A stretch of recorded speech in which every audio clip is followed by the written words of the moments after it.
Bienvenue dans le podcast 100K Révolution. Je suis Anne-Valérie Raucourt, je suis coach et mentor pour les femmes déterminées à développer leur entreprise en quittant les diktats, en affirmant qui elles sont, en faisant ce qu'elles aiment, en vivant plus de liberté et de joie. Ici, nous célébrons la puissance des femmes qui disent oui à leurs talents et les mettent au service d'un business florissant et d'une vie extraordinaire.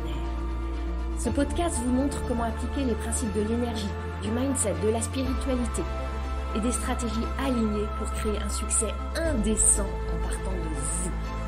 Vous allez créer vos premiers 100K par an, puis par mois. Je l'ai fait. Vous pouvez le faire aussi. C'est la 100K Révolution. Bienvenue dans ce nouvel épisode du podcast 100K Révolution. Aujourd'hui, j'ai envie de vous parler des décisions. Ce fameux verbe « décider » qui libère tellement d'énergie et de possibilités. Et très souvent, il y a un qualificatif qui vient avec le mot « décision ». C'est le qualificatif « bonne » ou « meilleure ». On voudrait prendre la bonne décision, la meilleure décision. C'est ce dont on va parler ensemble aujourd'hui. On va commencer par une vérité à laquelle nous sommes confrontés, toutes et tous, chaque jour de notre vie. La nécessité de prendre des décisions. Et ça commence dès qu'on ouvre un petit coin d'œil le matin. Est-ce que je me lève ou est-ce que je me lève pas tout de suite? Est-ce que je prolonge un petit peu? Vous voyez, ça commence dès les premières secondes de notre réveil. Et puis, si on analyse vraiment tout le fil de notre journée, c'est émaillé de décisions jusqu'au soir. Est-ce que je regarde un film sur Netflix? Est-ce que je lis? Est-ce que je lis encore un peu? Est-ce que j'éteins? Est-ce que je mets mon réveil ou je mets pas mon réveil? Et c'est intéressant de voir qu'une grande partie de ces décisions se déroulent complètement en pilote automatique. On n'y réfléchit même pas. Ça fait partie de nos programmations inconscientes. Et il y a d'autres décisions qui se présentent à nous avec un vrai point d'interrogation, qui sont sous forme de questions. Est-ce que je choisis A ou B? Est-ce que je vais à droite ou à gauche? Et souvent, il n'y a même pas seulement deux options, il y en a beaucoup plus que ça. Et quand vous êtes entrepreneur, eh bien, ça s'amplifie. La fréquence des décisions s'amplifie, leur importance grossit.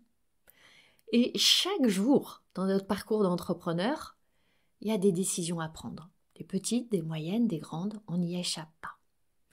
Et là aussi, en fait, comme dans nos vies, certaines décisions sont totalement inconscientes.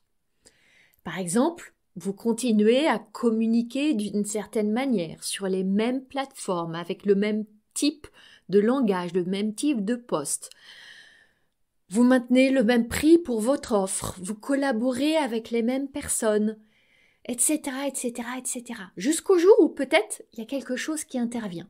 Il y a un grain de sable qui vient dans les rouages de la machine. Et vous commencez à remettre en question. Et il y a aussi tout ce champ des décisions imprévues qui se présentent à vous. Et là, je pourrais donner 1000 exemples. Par exemple, vous faites des pubs sur Facebook. Les pubs produisent pas les effets désirés, vous n'avez pas votre retour sur investissement. Qu'est-ce que vous faites? Est-ce que vous ajustez? Est-ce que vous continuez encore un petit peu? Est-ce que vous arrêtez? Vous faites des webinaires, des masterclass, des workshops, ça convertit pas comme vous voudriez. Qu'est-ce que vous faites? Est-ce qu'il faut ajuster? Est-ce qu'il y a un autre horaire, un autre format? Arrêter complètement? Juste changer le titre? 1000 possibilités. Peut-être que vous avez une équipe, il y a une personne de votre équipe qui part. Qu'est-ce que vous faites? Est-ce que vous la remplacez sur le même poste? Est-ce que vous en profitez pour revoir toute la définition et la structure de l'équipe? Est-ce que vous avancez un petit peu seul pour laisser le temps aux choses de se poser? Autre situation, très fréquente, votre offre ne se vend pas assez, pas comme vous voudriez. Oh, qu'est-ce qui se passe? Est-ce qu'il faut complètement changer d'offre? Ou juste changer le prix, changer la durée, changer le message, changer la manière de communiquer, changer à qui vous vous adressez, changer X ingrédients de votre offre. Changez-vous dans la manière dont vous parlez de votre offre. Et là, c'est autant de décisions qui se présentent à vous. Face à chacune de ces décisions, vous avez une pensée. Une pensée qui, je crois, vous traverse tout à un moment ou à un autre. Je voudrais prendre la bonne décision. Et pourquoi pas, allons-y, la meilleure décision. Qu'est-ce que ça veut dire quand on pense ça? Ça veut dire que vous voudriez prendre la décision qui va vous mener vers les résultats que vous voulez obtenir. Et pas n'importe comment. Qui va vous mener vers ces résultats de la manière la plus facile, la plus agréable, la plus simple, la plus légère, la plus joyeuse, celle qui va créer votre futur rêvé en vous évitant les écueils, en évitant au maximum les échecs. C'est ça qu'on voudrait toutes. Bref, si on résume, vous voudriez la décision qui va vous éviter toutes les émotions désagréables et qui va créer le plus possible d'émotions agréables en chemin. Alors évidemment, c'est là que ça se corse. Parce qu'on parle de quoi là? On parle de l'avenir. On parle de décider aujourd'hui quelque chose qui va créer des résultats demain, après-demain, après-après-demain, etc. Et par définition, c'est l'inconnu. Si vous avez trouvé la potion magique pour maîtriser le futur, vous me le dites. Je ne la connais pas. C'est là que souvent, je vois des femmes qui procrastinent cette prise de décision. En se donnant comme ça l'illusion qu'elles échappent aux émotions difficiles. Tant que je décide pas, je vais pas aller me frotter au risque d'échouer et d'être déçue et d'être frustrée et d'être impatiente et de douter et de paniquer, etc. Ça, c'est la réaction première. Seulement, ça, c'est omettre de considérer que ne pas décider, c'est décider. Ne pas décider, c'est décider de ne pas décider. Vous me suivez? Évidemment, quand vous ne décidez pas, vous évitez peut-être la possibilité d'être déçu. Parce que vous évitez peut-être la possibilité d'échouer ou de ne pas atteindre ce que vous voulez atteindre. Seulement, vous choisissez autre chose. Parce que ce que vous vous donnez à vivre, c'est d'autres émotions. C'est ce doute, ces atermoiements. Ah, mais quand même, peut-être que je devrais, et si seulement, et vous continuez à tout peser, tout évaluer. Cette indécision, elle consomme énormément d'énergie et de bande mentale. Ça crée de la confusion. Ça crée de la frustration. Ça crée éventuellement de l'ennui. Donc vous troquez des émotions désagréables contre d'autres émotions désagréables. Est-ce que ça vous parle? Si ça vous parle, et si vous voulez ressentir plus de confiance dans votre capacité à décider, continuez avec moi parce que je crois que vous allez vraiment aimer cet épisode. Je vais vous parler d'un très joli paradoxe. Vous savez, j'adore embrasser les paradoxes. Un très joli paradoxe dans le processus de prise de décision. Prenons une décision qui porte en elle un certain enjeu. En tout cas, vous percevez qu'il y a un certain enjeu. Par exemple, vous hésitez à investir dans votre entreprise. Vous hésitez à vous associer. Vous savez pas si c'est le temps de changer de modèle pour vendre. Vous vous demandez si vous voudriez pas augmenter votre prix. Vous voyez ce style de décision où il y a quand même un enjeu. En tout cas, un enjeu perçu. En général, quand on veut décider quelque chose, on parle d'acter une chose aujourd'hui pour créer un résultat différent dans le futur. Quand je parle de futur, ce futur, ça peut être quelques minutes plus tard ou des années plus tard. En tout cas, qui dit futur dit inconnu. Et qui dit inconnu dit cerveau en panique. On a systématiquement cet enchaînement. Votre cerveau, il va tout de suite évaluer tout ce qui pourrait tourner mal. On se souvient qu'il est en charge de votre survie. Donc, il est en alerte sur tous les dangers aujourd'hui, dans l'instant. Est-ce qu'il va y avoir le toit de la maison qui va s'écrouler, le feu qui va prendre. Bon, tout ça, c'est assez rare, hein. Mais aussi, il est en alerte sur tous les dangers qui pourraient survenir à l'avenir. Et là, évidemment, quand on va dans l'avenir, quand on voyage vers le futur, c'est juste des dangers imaginaires supposés. C'est là que ça se corse, parce que toute décision, elle porte le potentiel de créer des nouveaux risques supposés, qui sont supposés mortels pour vous, dans l'imaginaire de votre cerveau. Et c'est là qu'évidemment la peur s'active. Méfiance, méfiance, si vous décidez ça, ça pourrait mener à une situation dramatique. Et si vous décidez cette autre chose, ça peut aussi conduire à une situation catastrophique. Et vous voilà à devoir décider entre la peste et le choléra. Est-ce que ça vous parle? Qu'est-ce que ça implique? Ça implique que vous êtes dès lors dans un état intérieur de peur.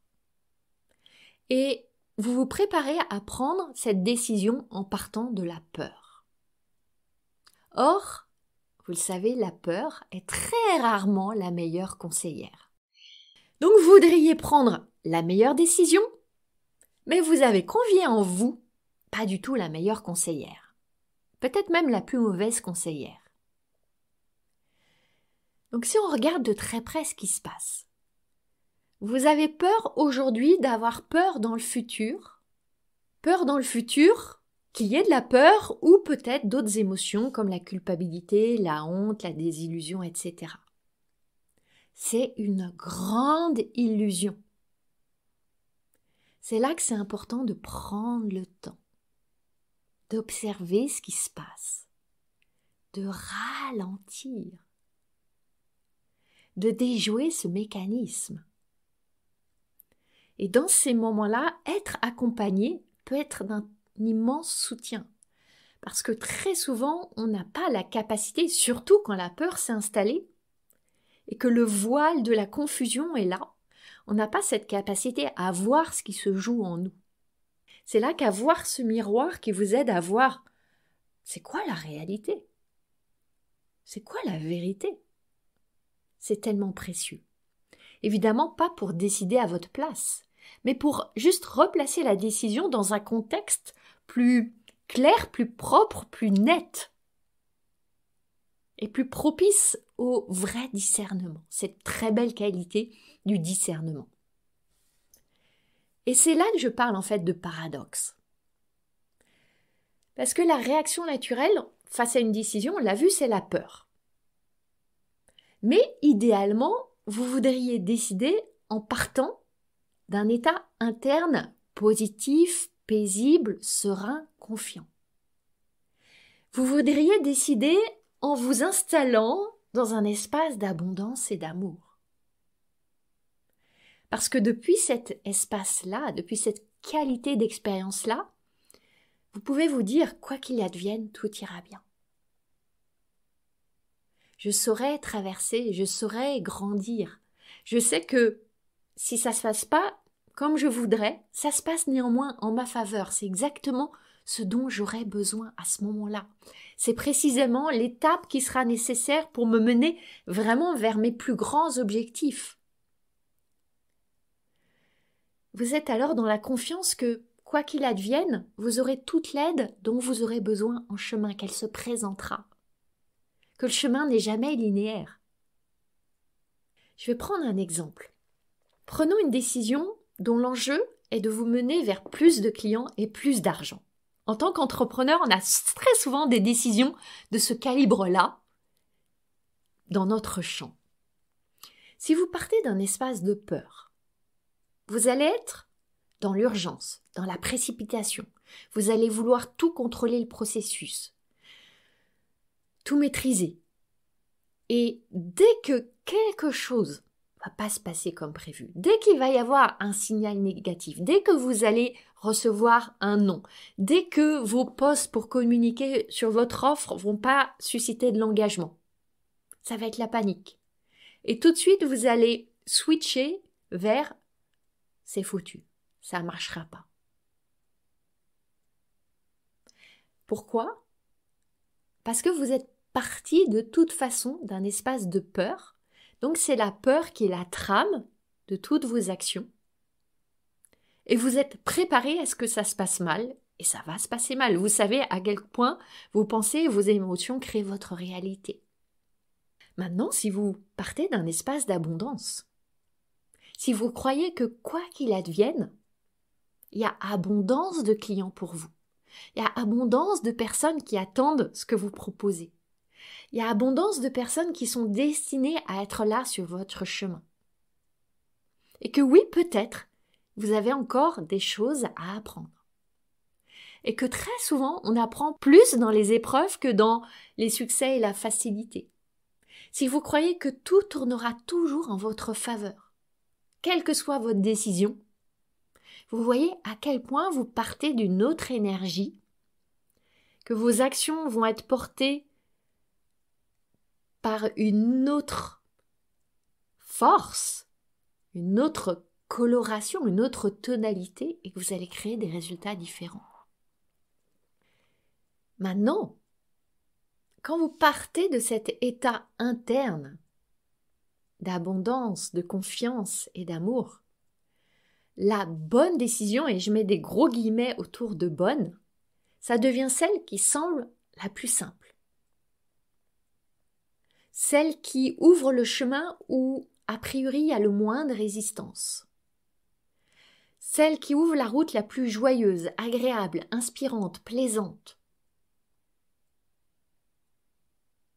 Et ça va être là, en fait, votre critère de choix. Est-ce que vous percevez la différence entre décider sur la base de ces deux questions-là? Première question, quelle est l'option qui va me permettre d'éviter le pire? Et là, on est dans le champ de la peur. Et seconde question, quelle est l'option qui va me permettre de vivre la plus belle expérience? Et là, on est dans le champ de l'abondance. Parce que dans les deux cas, je vais vous rappeler une loi fondamentale. En tout cas, une loi fondamentale pour moi dans laquelle je crois vraiment, qui est que la vie restera 50-50, 50-50, moitié joie, moitié peine, moitié plaisir, moitié épreuve. Alors, si on part depuis cette loi-là, qu'est-ce qui semble le plus joyeux, léger, facile, plaisant quand vous prenez une décision? Est-ce que c'est en partant de l'hypothèse qu'il y aura de l'abondance ou que ça va être un drame? Parce que si vous croyez en cette loi que de toute façon il y aura du positif et du négatif, eh bien autant choisir la voie de moindre résistance, la voie d'abondance. Parce que de toute façon, quoi que vous décidiez, ça vous mènera exactement là où vous devez aller. Seulement la saveur, l'expérience du chemin sera radicalement différente. Évidemment, quand on parle de prise de décision, vous avez un outil de prise de décision à votre disposition, ultra puissant. C'est votre intuition. Et je ne peux que vous recommander d'écouter cette voix de sagesse intérieure. Ce que je pourrais aussi traduire par ressentir dans le corps, demander à votre corps, ressentir dans vos tripes, de la manière dont ça se traduit pour vous, peu importe. Et peut-être qu'il y en a parmi vous qui vous dites « moi j'entends rien, moi je ressens rien. Moi mon intuition elle me parle pas, moi je suis pas connectée à mon corps. » Dans ce cas-là, j'ai une proposition pour vous. Et c'est comme un petit jeu. C'est très simple, c'est très radical aussi. Si vous avez par exemple une décision à prendre avec deux options, tirez au sort. Vous pouvez écrire option 1, option 2 sur deux petits papiers ou jouer à pile ou face avec une pièce. Et quand vous découvrez le résultat, donné par le hasard, si le hasard existe, observez votre réaction intérieure. Observez quel est votre ressenti ou quelles sont vos pensées. Soit vous avez un ressenti ou une pensée, comme c'est vous qui voyez ce qui est plus juste pour vous, qui se manifeste et qui est de l'ordre de ouf, c'est ça, je suis contente, soulagée.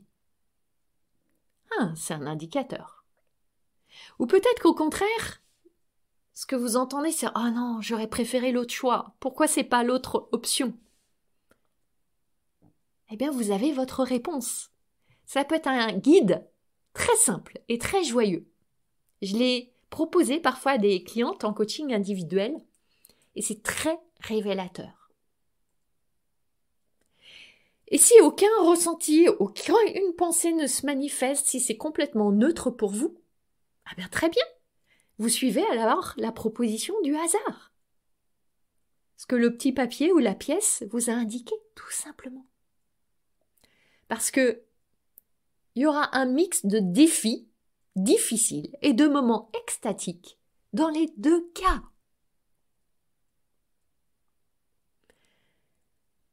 Dans mon entreprise, et je dis pas que je le fais systématiquement parce que c'est une pratique, c'est un art, j'essaie le plus possible d'appliquer ce principe de prendre mes décisions en partant d'un espace d'abondance. Je vais illustrer là par un exemple. J'ai lancé un grand sommet virtuel, vous en avez peut-être déjà entendu parler, j'en ai parlé dans l'épisode précédent du podcast et sur mes réseaux sociaux, le grand sommet virtuel Entrepreneur hors des normes. Ce sommet, c'est plus de 6 mois de travail. C'est beaucoup de temps, d'énergie, d'investissement, de ressources, d'attention, des personnes qui sont mobilisées.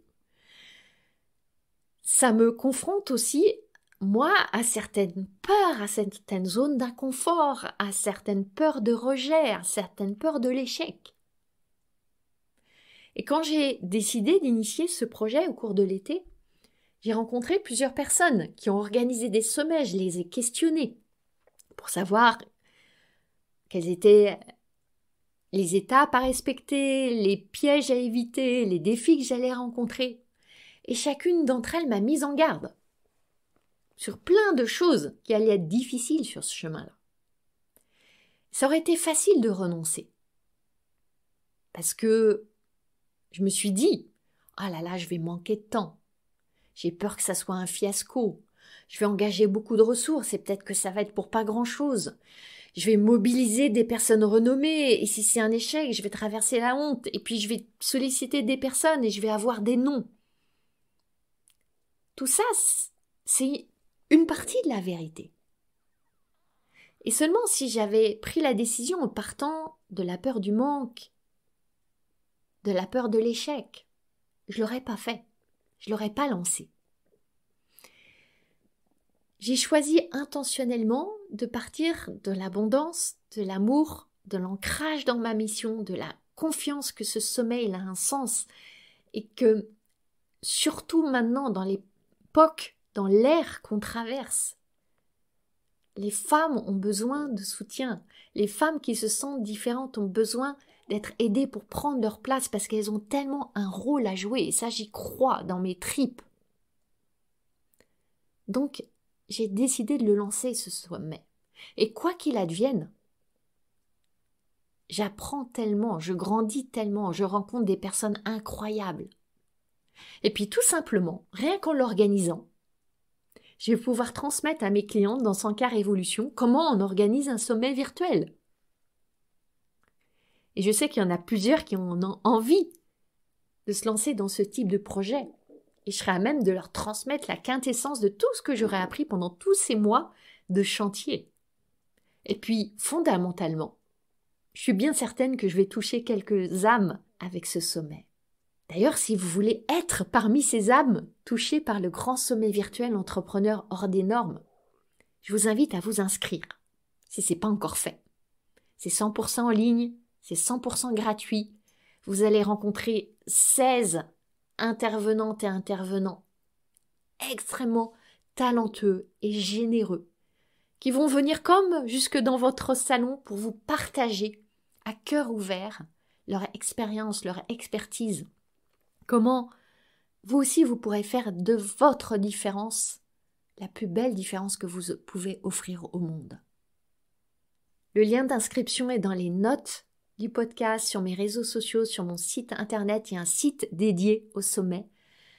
Allez découvrir et si vous en avez l'élan, merci beaucoup de partager. Partagez à votre communauté, à vos amis entrepreneurs, hommes, femmes. J'ai aussi envie qu'on accueille des hommes dans ce sommet.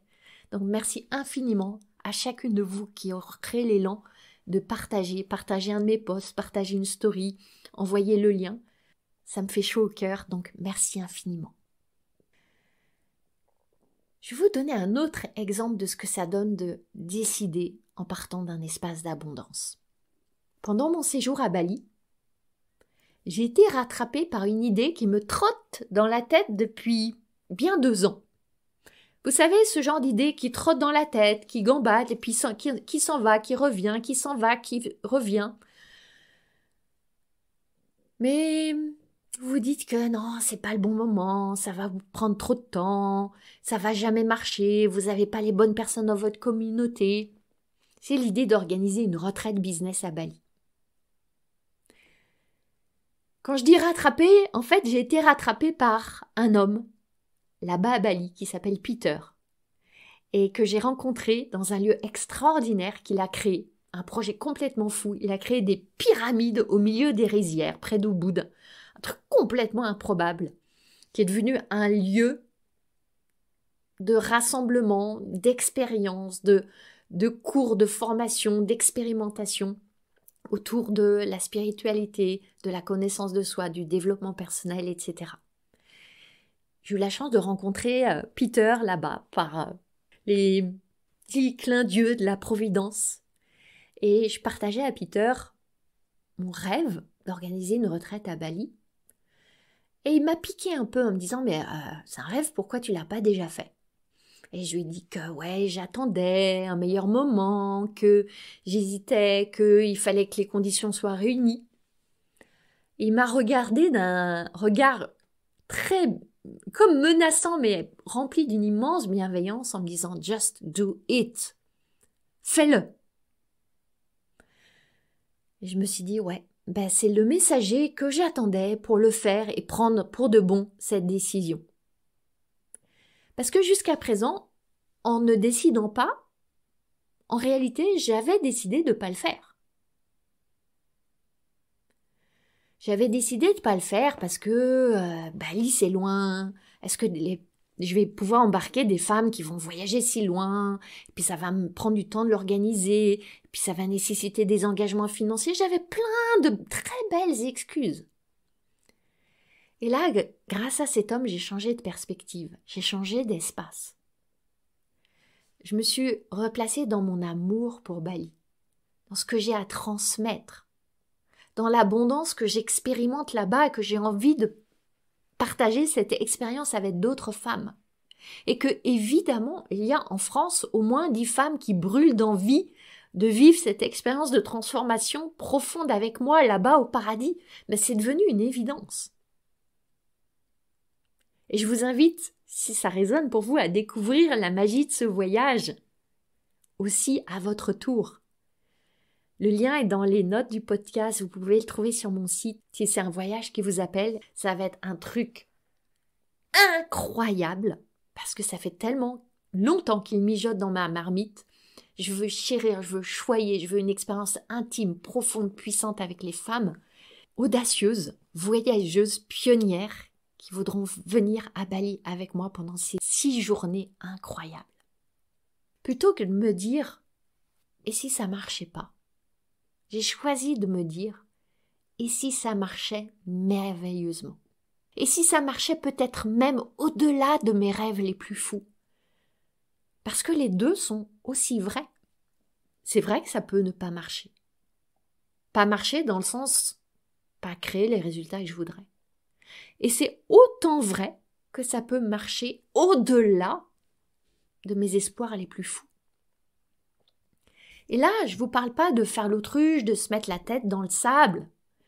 Je parle de voir la réalité, Et la première réalité, c'est qu'aujourd'hui, en cet instant, il n'y a pas de problème. Aujourd'hui, en cet instant, il y a juste la joie de créer, la joie d'inviter, la joie de proposer, la joie d'être aligné avec ma mission. Alors oui, peut-être que dans le futur, il va y avoir des problèmes, des défis, des déceptions. Et j'ai décidé que je suis prête à les traverser, à créer des solutions, à éventuellement perdre de l'argent. Et aussi, surtout, à découvrir ce qui m'attend au-delà de tout ça. Ça, c'est une pratique qui nécessite une intention ferme de partir de l'abondance. C'est une pratique qui nécessite un entraînement parce que ça va à l'inverse de votre cerveau, qui va tout de suite se focaliser sur le manque. Et une pratique, ça requiert des mots qu'on n'aime pas trop, de la discipline, de l'assiduité, de la persévérance. Seulement les bienfaits, ils sont tellement délicieux, tellement savoureux. Plus de simplicité, plus de légèreté, plus de générosité, plus de cadeaux offerts, plus de croissance personnelle, plus d'évolution, plus de choses qui sont ces choses que vous pouvez créer en choisissant ce chemin-là. Et la vraie question, la vraie décision, en fait, c'est celle-ci. Qui décidez-vous d'être quand il y aura un défi, un problème, un imprévu? Décidez cela à l'avance. Parce que c'est là que vous avez l'opportunité de révéler vos ressources, votre potentiel, de déployer votre courage et d'évoluer, de grandir, de créer en plus grand. Elle est là la vraie décision. Qui décidez-vous d'être sur ce chemin-là quand tout ne se passera pas comme vous l'avez prévu?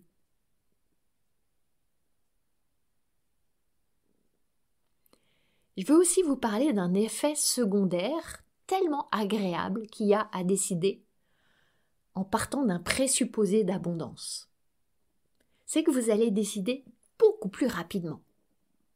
Parce que là, vous n'allez plus laisser tous les « et si ceci, et si cela », tous ces « et si » catastrophistes et dramatiques mener la danse. Ouais, vous les entendez. Ils sont là. Seulement, vous décidez que si ça arrive, vous ferez face. Vous traverserez. Et là, vous avez la possibilité de décider rapidement, sans tous ces atermoiements. Vous voyez ? Une dernière chose, c'est que vous n'allez plus déléguer votre pouvoir de décision aux autres. Quand je dis les autres, j'entends un conjoint, un ami, une amie, un coach, mentor, gourou, que sais-je. Très souvent, je vois des entrepreneurs qui viennent avec leurs décisions, demandant soit que je prenne la décision pour elles, ou que je valide la décision, que je leur donne l'autorisation. Bien sûr, en tant que coach, on est là pour guider dans la prise de décision, pour éventuellement valider des autorisations. Seulement, souvent les personnes à qui vous allez déléguer votre pouvoir de décision, si on parle d'un conjoint, d'un parent, d'une amie, ils vont vous répondre en partant de leur peur. Et vous voyez, vous avez leur peur qui s'ajoute à vos peurs. On se retrouve avec un énorme sandwich de peur totalement indigeste. Protégez votre espace d'abondance. Ne laissez personne l'ébranler. Décidez pour vous. C'est une énergie phénoménale que vous libérez ainsi. Et cette énergie, vous pouvez l'allouer à créer, à rêver, à vous balader, à passer du temps avec des personnes que vous aimez, à faire ce que vous voulez. C'est du vrai temps de qualité que vous libérez. Du temps non pollué par tout ce qui se passe dans le champ de l'indécision et de la peur. Alors, prenez bien des décisions guidées par l'abondance, par l'amour, et prenez-les maintenant. Une dernière chose, aimez vos décisions. Parce qu'après avoir pris une décision, il vous reste une seconde décision à prendre. celle que c'est la meilleure décision et que vous l'aimez et que vous l'aimerez, quoi qu'il advienne. Alors avant qu'on se quitte, avant la fin de cet épisode, je vous invite à prendre 2 décisions dans l'abondance maintenant. La première, allez réserver votre place pour le sommet Entrepreneur hors des normes. C'est gratuit. Prenez votre place, ça va être un sommet extraordinaire. 5 journées de folie qu'on va vivre ensemble du 22 au 26 janvier. Deuxième décision, allez découvrir la retraite business hors des normes qui aura lieu à Bali en mai prochain. Allez regarder la page de présentation. Voyez si ça vous inspire. Si vous vous dites j'ai tellement envie de vivre cette aventure avec Anne-Valérie. Et si vous avez des questions, n'hésitez pas à me contacter par mail, message privé, je suis là pour vous. Je vous souhaite une magnifique fin de semaine et on se retrouve très bientôt. Vous avez aimé ce podcast ? Vous pouvez aider d'autres entrepreneurs à le découvrir. C'est très simple. Vous laissez une note et un commentaire sur votre plateforme d'écoute préférée. Vous pouvez aussi partager le visuel ou une capture écran en me taguant sur vos réseaux sociaux. Un immense merci.